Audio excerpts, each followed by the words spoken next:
Joe Biden comes to the Group of Seven summit with the war in Ukraine showing no signs of stopping and China's ambitions spreading. The White House says that they are committed to countering these issues. VOA'S White House correspondent Anita Powell reports from Telf, Australia. The world's wealthiest liberal democracies have a lot of ground to cover as they meet in Germany for the G7 summit.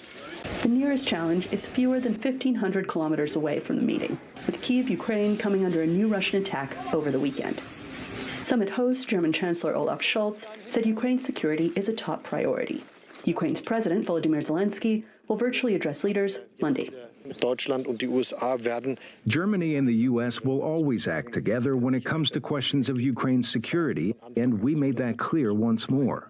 The group said Sunday it will continue to squeeze Russia's war chest by banning imports of Russian gold, adding to the flotilla of sanctions on Russian oil, goods, banks, and high-profile individuals.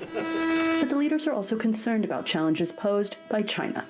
On Sunday, they announced a $600 billion infrastructure initiative, first visualized during the previous G7 summit, that aims to give developing nations an alternative to China's Belt and Road Infrastructure Initiative. I want to be clear. This isn't aid or charity. It's an investment that will deliver returns for everyone, including the American people and the people of all our nations. It will boost all of our economies.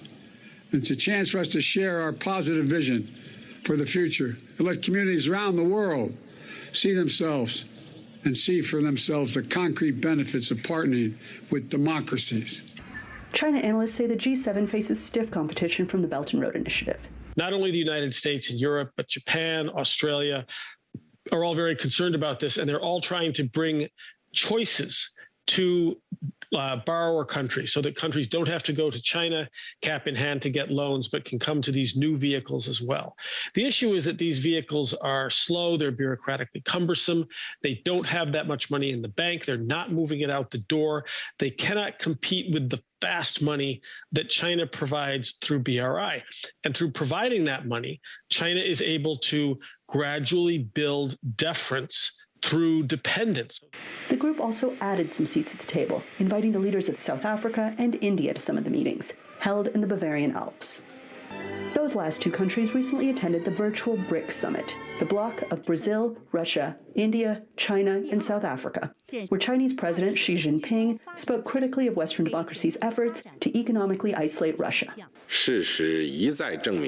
To politicize, instrumentalize, and weaponize the global economy, and to willfully impose sanctions by taking advantage of one's dominant status in the international financial and monetary systems will only end up hurting one's own interests, as well as those of others, and inflict suffering on people around the world. Faces challenges that touch everyone from Addis Ababa, Ethiopia, to Zagreb, Croatia. Climate change, the pandemic, and global economic shocks. The meetings continue Monday. Anita Powell, VOA.